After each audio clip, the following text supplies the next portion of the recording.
Our house is on fire. I am here to say our house is on fire. According to the IPCC, we are less than 12 years away from not being able to undo our mistakes. In that time, unprecedented changes in all aspects of society needs to have taken place. Global warming is it's just a bunch of bollocks, really. I don't believe in it. I don't see how people can even think that it's even true. I mean, what can one individual do?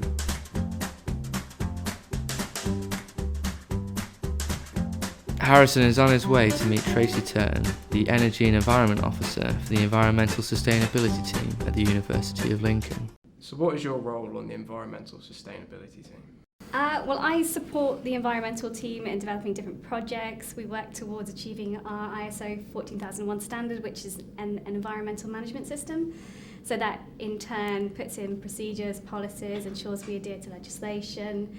It introduces different volunteer activities that students and staff can get involved in. It helps support behaviour change, whether that's to do with energy saving or recycling or improving biodiversity. What does the team do to sustain the environment? A couple of different areas. So energy saving is probably the biggest area. So we've been working towards achieving a 30% reduction in our carbon emissions by 2020/2021.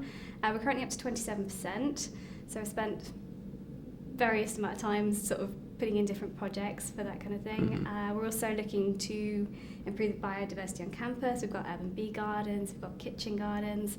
At the minute there's a project that the chaplaincy is working on to improve the herb garden on campus, and a lot of students have been involved in volunteering and cleaning that up. And then sustainable transportation is also a key issue, so we put a lot of compounds on campus and tried to improve the infrastructure. So if global warming is real, how come it's raining all the time? How come it's cold right now? Well, I'm not an expert in global warming, but the way I would phrase it is that it's climate change, and that's an increase in the speed at which climate change. We do know that it changes. The Ice Age was however many years ago, and we're kind of coming out of that, so it is getting warmer because of that, but it's the speed and the severity. So recently, obviously in this area, we've had a lot of flooding, and again, that's to do with climate change and the changes of the weather conditions.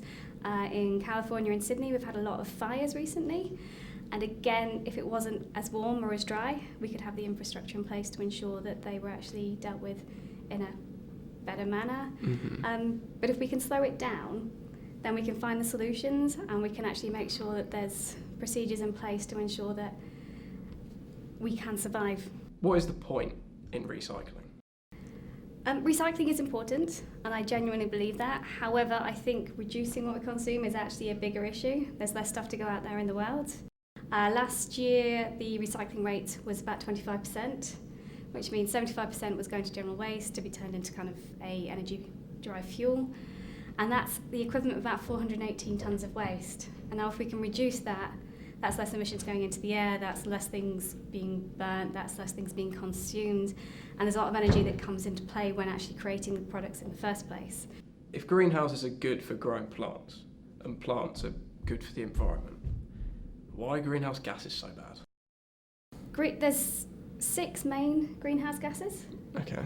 And again, I'm not a botanist, so I can't go into the fundamentals of growing vegetables. If there was one thing you could say to someone like me that's not a firm believer in climate change or global warming, what would that message be? It would be a message of hope, that people can make a difference, that what you're doing affects the planet, whether it's positively or negatively, but together as a university, as a world, we can actually make it a lot more positive.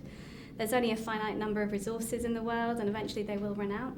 But by working together and slowing down the process, we can find solutions that will help to slow down that, find ways to improve on it, to be more sustainable. Since the interview, Harrison has refused to recycle anymore. Well, yeah, I mean, I know it's a real thing now, but I ain't going to change anything. I'm only one person, so it won't really make a difference anyway.